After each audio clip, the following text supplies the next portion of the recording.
서울의 아파트 열세를 쥐고 있는 외국인들이 점점 늘고 있다는 사실 알고 계셨나요?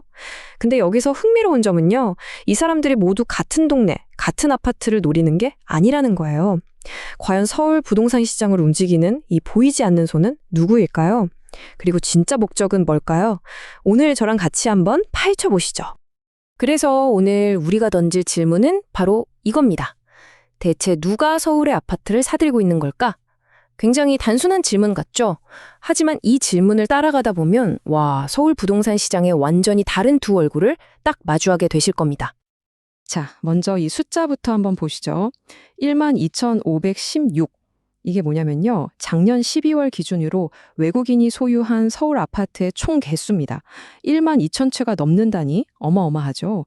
이게 어느 정도 규모인지 이제 좀 감이 오시나요? 그럼 지금부터 이 숫자를 한번 제대로 뜯어보겠습니다. 이야기의 첫 번째 실마리는 좀 놀랍게도 딱 한 나라에 집중되어 있어요. 통계적으로 완전 압도적인 1위가 있거든요. 과연 어느 나라일까요? 바로 미국입니다. 무려 45.4%. 전체 외국인 소유 아파트의 거의 절반을 미국인들이 가지고 있는 거예요. 2위가 중국인데 20.3%거든요. 3위 캐나다는 14.6%고요. 이 차이를 보면 정말 압도적이죠. 이건 그냥 좀 더 선호하는 수준이 아니라 뭔가 뚜렷한 목적이 있다고밖에는 볼 수 없겠죠. 그렇다면 이 미국인들, 도대체 서울의 어디를 이렇게 집중적으로 사는 걸까요? 정답은 딱 한 단어로 요약됩니다. 바로 한강벨트. 아시죠? 서울 부동산 시장의 심장부 말입니다. 한강벨트가 정확히 어디냐고요?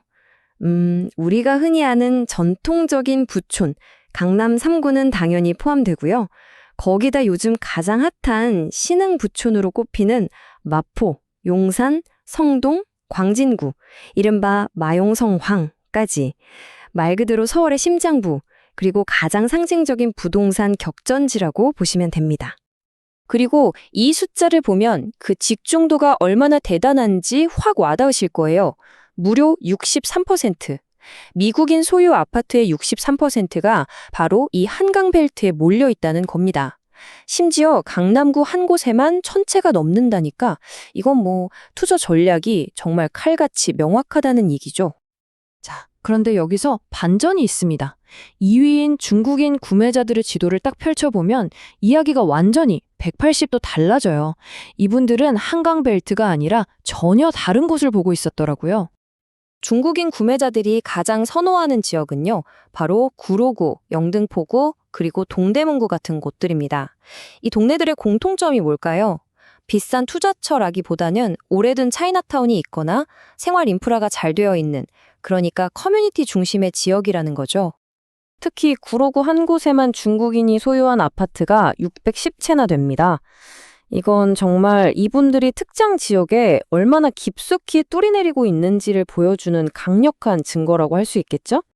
자, 이렇게 완전히 다른 두 가지 패턴, 이걸 설명할 수 있는 아주 핵심적인 분석들이 있습니다. 바로 구매자들을 왜 샀는가, 즉 구매 동기에 따라 두 가지 유형으로 나눠보는 거예요. 한번 정리해볼까요? 한강벨트의 비싼 집을 노리는 미국인 구매자들은 투자형에 가깝고요. 커뮤니티가 잘 형성된 지역에서 직접 살 집을 찾는 중국인 구매자들은 실수요형에 가깝다고 볼 수 있는 거죠.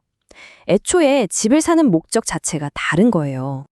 사실 이건 대한건설정책연구원에서 제시한 분석 모델이기도 해요. 외국인들의 주택 구매 패턴이 바로 이 투자형과 실수요용 두 가지로 뚜렷하게 나뉜다는 건데요. 우리가 방금 살펴본 미국과 중국의 사례가 이 모델을 정말 완벽하게 보여주고 있죠. 그런데 여기서 이야기가 한 번 더 꼬입니다. 아주 중요한 변수가 하나 등장하거든요. 우리가 흔히 말하는 외국인 투자자라는 말이 생각보다 단순하지 않을 수 있다는 거죠. 바로 검은 머리 외국인 때문입니다. 검은 머리 외국인.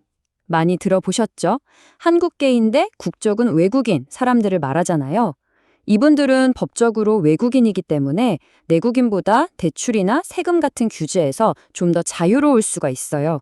그래서 한강벨트의 투자형 구매자들 상당수가 바로 이들일 거라는 분석이 계속 나오고 있는 겁니다. 그리고 이게 그냥 추측이 아닌 게 국세청 조사 결과를 보면 더 확실해져요. 편법으로 아파트를 산 외국인들을 조사해 봤더니 세상에 그중 40%가 한국계, 그러니까 검은 머리 외국인이었던 거예요.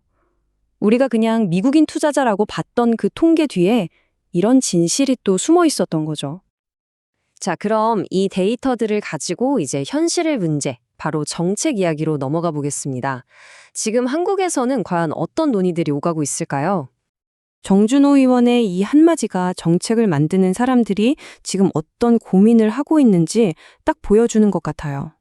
실제 거주하려는 사람들과 재외동포의 권리는 보호하되 투기성 부동산 쇼핑은 막아야 한다. 정말 어려운 숙제죠. 이 균형점을 어떻게 찾느냐가 핵심인 겁니다. 자, 오늘 이야기 이 질문을 마지막으로 던지면서 마무리하려고 합니다. 사실 서울의 이 사례는요, 그냥 한국만의 이야기는 아니에요. 전 세계 모든 대도시들이 똑같이 겪고 있는 문제거든요. 과연 어떻게 해야 할까요?